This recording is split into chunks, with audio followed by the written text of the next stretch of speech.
حضرت امیر معاویہ رضی اللہ عنہ وہ صحابی رسول ہیں جن کو نبی اکرم صلی اللہ علیہ وسلم نے دعا دی کہ اللہم اجعلہ ہادیا مہدیا واہدی بہ، کہ یا اللہ امیر معاویہ رضی اللہ عنہ کو ہادی بنا، لوگوں کے لیے ہدایت کا ذریعہ بنا، ہدایت کا سبب بنا۔ پھر ایک اور مقام پہ نبی اکرم صلی اللہ علیہ وسلم نے دعا دی کہ یا اللہ اللہم علمہ الکتاب والحساب وقہ العذاب، یا اللہ امیر معاویہ رضی اللہ عنہ کو کتاب کا علم دے، یعنی قرآن پاک کا، اور حساب کا علم دے، وقہ العذاب اور جہنم کے عذاب سے بچا۔ تو یہ وہ دعائیں ہیں جو حضرت امیر معاویہ رضی اللہ عنہ کو نبی اکرم صلی اللہ علیہ وسلم نے دیں۔ حضرت امیر معاویہ رضی اللہ عنہ کے والد کا نام ہے ابو سفیان، اصل نام ہے صخر، کنیت تھی ابو سفیان، صخر بن حرب۔ ان کا جو شجرہ نسب ہے نبی اکرم صلی اللہ علیہ وسلم کے شجرہ نسب سے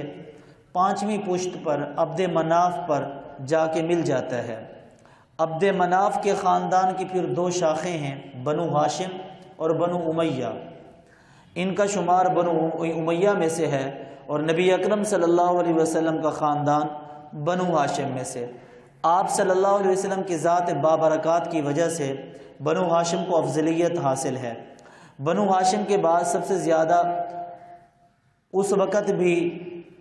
سب سے زیادہ محترم اور عزت والا جو خاندان، جو قوم، قبیلہ،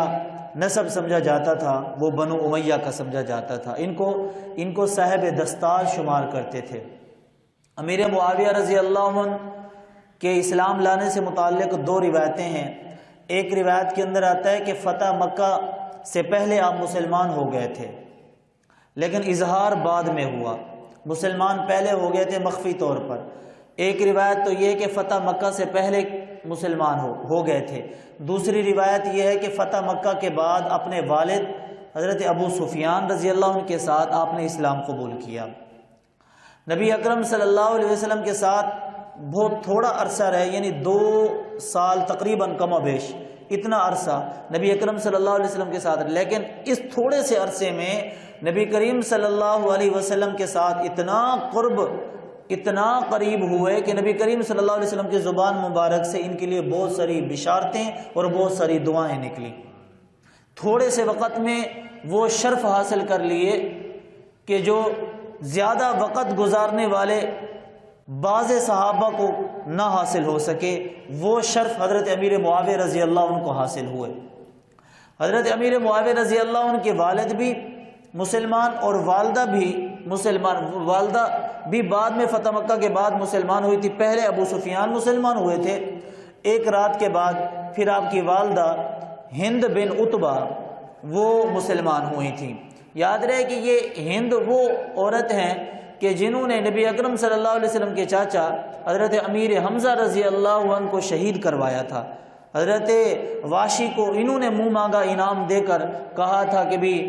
امیر حمزہ رضی اللہ عنہ کو آپ علیہ باللہ قتل کر دو۔ لیکن اسلام جب بندہ قبول کرتا ہے تو ماضی کے سارے گناہ ختم ہو جاتے ہیں۔ جب اسلام قبول کر لیا اور صحابی یا صحابیت کا جب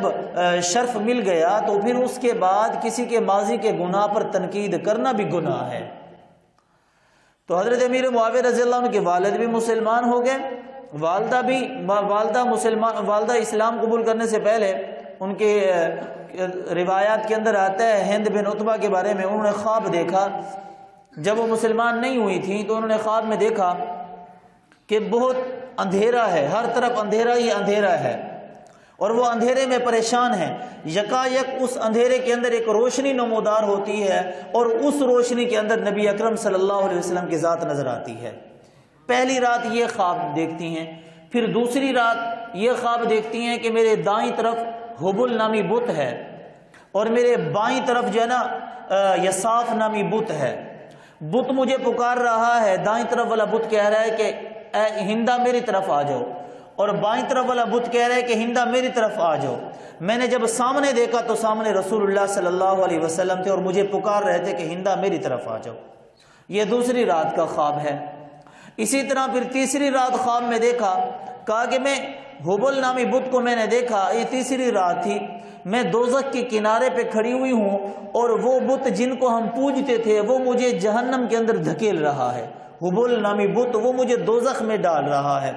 تو اچانک میں نے محسوس کیا کہ میرے پچھلے دامن سے کوئی کھینچ رہا ہے، میں نے پیچھے مڑ کر دیکھا تو نبی اکرم صلی اللہ علیہ وسلم کی ذات تھی جو مجھے جہنم کے عذاب سے بچا رہی تھی۔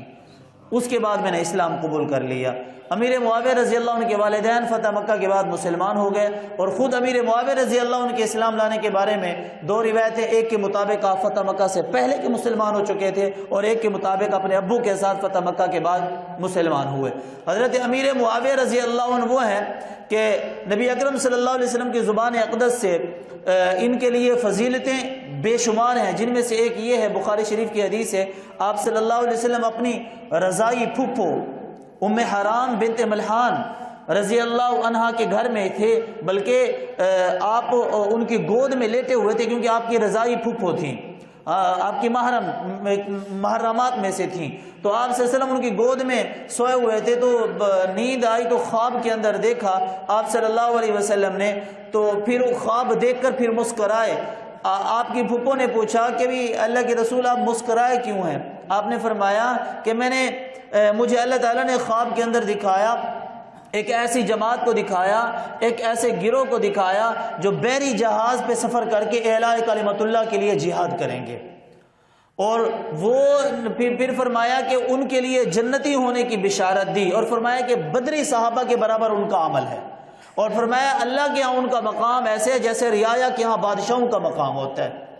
یہ بشارت۔ تو ام حرام نے رضی اللہ عنہ نے فرمایا اللہ کے رسول میرے لیے بھی دعا کیجئے کہ میں بھی اس ٹولے میں شامل ہو جاؤں، تو نبی اکرم صلی اللہ علیہ وسلم نے فرمایا تو بھی اس میں شامل ہے۔ اب یہ جو قافلہ سب سے پہلے بحری جہاز پہ دریائی سفر کر کے جہاد کرنے والا جو گروہ تھا، اس گروہ کے جو سردار تھے وہ سیدنا امیر معاویہ رضی اللہ عنہ تھے۔ سیدنا امیر معاویہ رضی اللہ عنہ وہ ہیں، دور صدیقی کے اندر حضرت ابوبکر صدیق رضی اللہ عنہ کے وزیر رہے، پھر دور صدیقی کے بعد دور فاروقی کے اندر حضرت عمر فاروق رضی اللہ عنہ نے ان کو ملک شام کا گورنر بنا دیا۔ حضرت عمر فاروق رضی اللہ عنہ کی عادت مبارکہ تھی کہ کسی گورنر کو زیادہ دیر تک گورنری کا عہدہ نہیں دیتے تھے، تبدیل کرتے رہتے تھے، لیکن یہ واحد وہ شخصیت ہے امیر معاویہ رضی اللہ عنہ کی کہ حضرت عمر فاروق رضی اللہ عنہ کے پورے دور خلافت میں یہ ملک شام کے گورنر رہے، ان کو معطل نہیں کیا، نہ ہی ان کو تبدیل کیا، بلکہ ان کی زیر نگرانی اور علاقے دیتے رہے حضرت عمر فاروق رضی اللہ عنہ۔ پھر عثمان غنی رضی اللہ عنہ کے دور میں بھی یہ ملک شام کے گورنر رہے۔